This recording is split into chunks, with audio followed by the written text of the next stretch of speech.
John Thor is a space denier slash flat earther that has been bothering me in the comments for some time. Upon inspecting his channel, it became apparent that he had a video on one of my favourite topics, the International Space Station.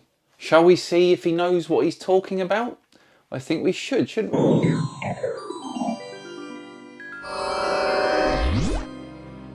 Hello all and welcome along to another episode of Tinfoil Tuesday with me, Simon Dan. Thank you very much for joining me. Before we launch into John Thor's video today, I just want to take a minute to once again thank the sponsors of today's video, CuriosityStream. CuriosityStream is a subscription streaming service made for those of you that have no shame in your nerd game.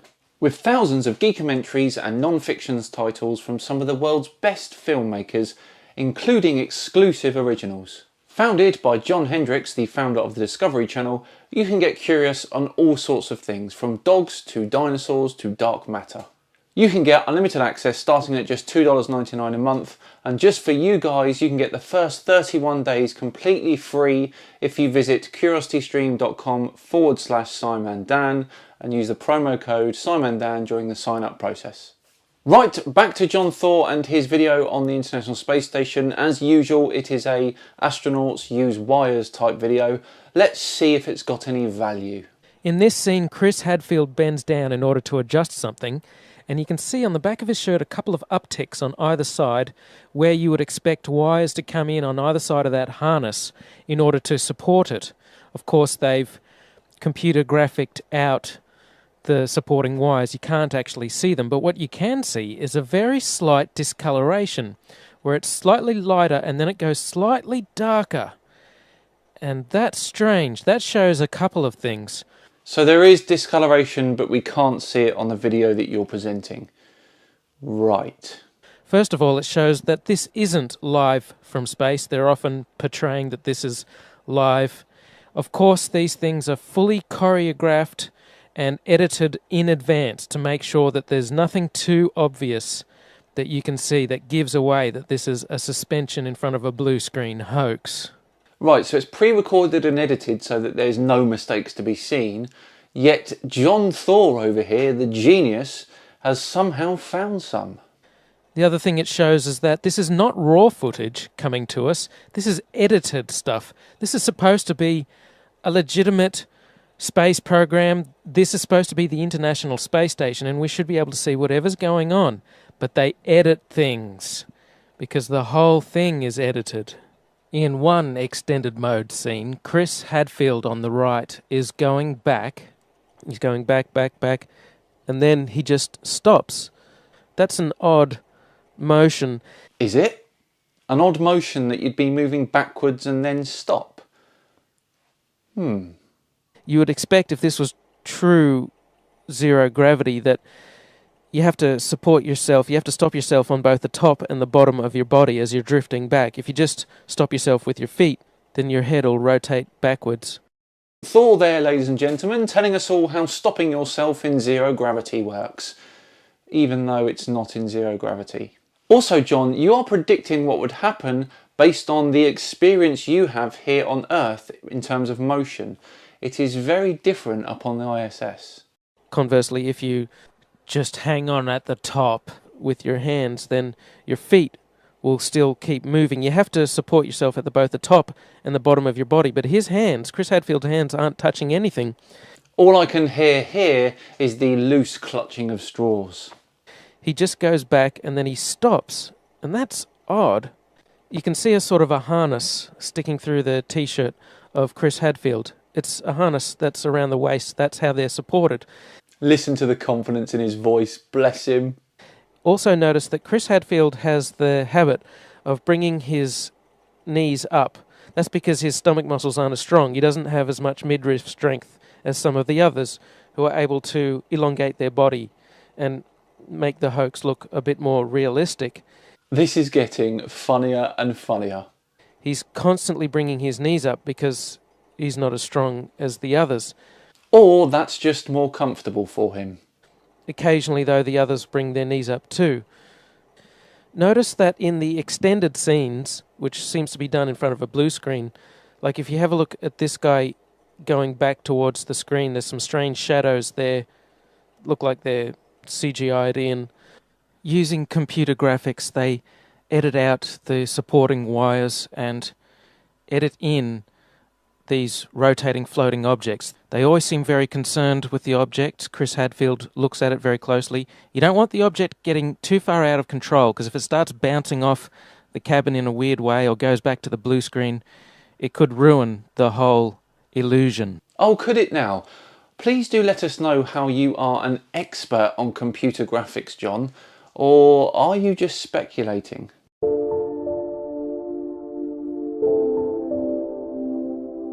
As you can see, I'll float, Mark is floating, and so it really takes a lot of effort to learn how to control that. When I set things down on the ground, you can let it go and it sits there.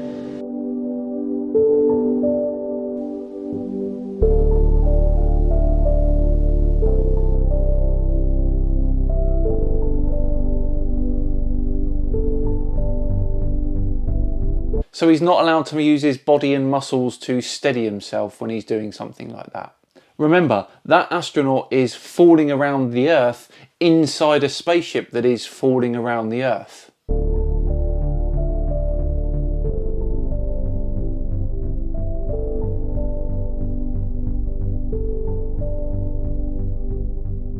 And so we think, just like at home, you have your lights on the ceiling, so that is up. But then you can do this.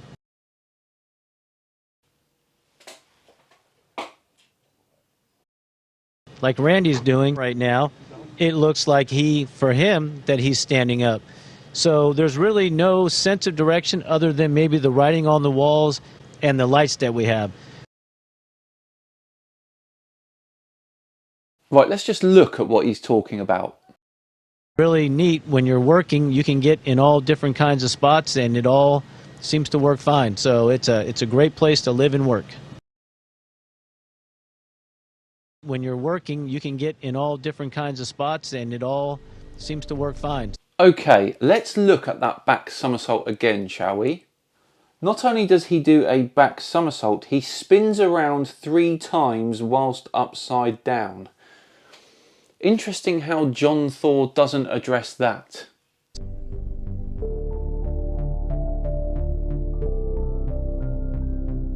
Is this a hoax? Are you really in space still?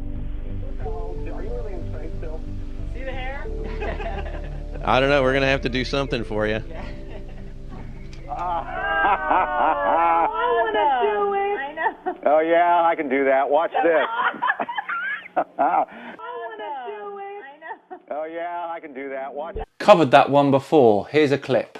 First off, the man in the UMC shirt is just stabilising his colleague, who's doing a backflip in space. That's just called being nice. Then look at the man behind him with the stripy top on. Now he's looking up and he's grabbing the wire, look. He's looking for the wire to grab it, yeah? Check that out, he's grabbing the wire there, look. Look, he's looking up. Because he sees the wire moving about and he's grabbing it to stabilise it. Look. Ignoring the fact that as he did the backflip, his microphone lead somehow managed to phase through the harness wire, I believe that the astronaut knocked something with his feet on the ceiling. That's why the gentleman behind was reaching up to try and sort it out. Otherwise, why would the lady at the back point to the man reaching for a wire? I think it's much more likely that she was just pointing and laughing at what he'd knocked with his feet. Now check the man on the right. With the USMC t-shirt. Check his arm. Watch this. Check his arm. Look, his arm goes to grab him, look. But he doesn't grab him, he grabs the wire. Look, there's nothing there. But he's grabbing something. Yes, his little finger, which you can see disappearing into the astronaut's pocket, gets caught in his pocket when he's trying to steady his colleague.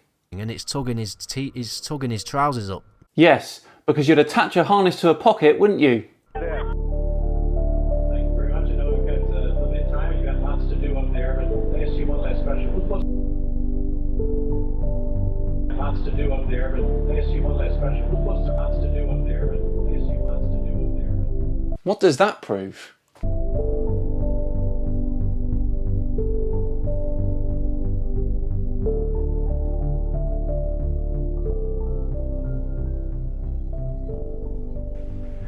the most fun for you? I mean, is that it? Is weightlessness it? If somebody asks you what's the most fun? You know, I think the most fun thing for me, aside from being able just to do something like that whenever you feel like it, is being able to share this experience. And so I try and keep in touch with friends and family through email and using the phone. You know, I think the most fun thing for me, the most fun thing for me.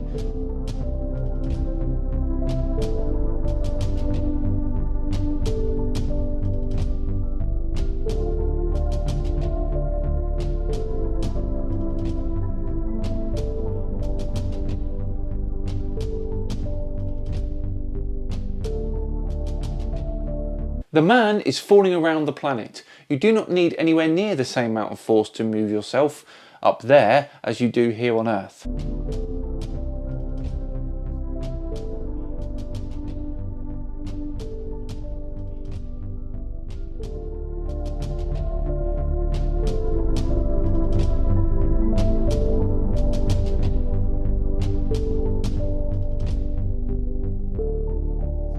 Which you designed in a certain way to have it actually, the screen directions flopped, right? Yes, yeah. It's on wires, but it's all upside down, and then the camera does a sort of rotational move that makes everything else look. It's sort of, we found like even little tricks like flopping images or things like that, or putting a camera upside down or things like that could do a ton, because really help sell it. Because the intent actually is to sort of confuse the viewer enough in terms of directionality, because that's sort of what space does. Right, so the microphone's a problem, but the guitar passes in front of his face seamlessly. There, they actually aren't on any wires at all. They're just sort of moving, kind of acting like that. But the set has been clocked and turned around, so that it's, again, you're disoriented. Hopefully you get away with it for just that brief scene, plus with an object floating by, like the film canisters and things. Just the camera back. Things like that can hopefully do just enough to help sell it. Yeah. The sarcasm of that message isn't lost on me, John Thor, but the work that NASA does whilst they're up there is lost on you. Once again, a pathetic attempt from the anti-space brigade to discredit NASA and the ISS. Right, that brings today's episode of Tinfoil Tuesday to a lovely close. Thank you very much for joining me. Just enough time to once again thank CuriosityStream for sponsoring today's video. I've recently been watching A Cosmic Front, a fascinating insight into this space shuttle program, a must watch for space fans. Remember, go to curiositystream.com/SimonDan for unlimited access to the world's top documentaries and non-fiction series. And for you guys only, enter the promo code SimonDan when prompted during the sign-up process, and your first 31 days are completely free. Thank you all so much for watching. If you enjoyed it, then please do like and subscribe. It would be thoroughly appreciated. I have been Simon Dan. Enjoy the rest of your Tuesday, and I'll be back tomorrow for an important announcement. See you then.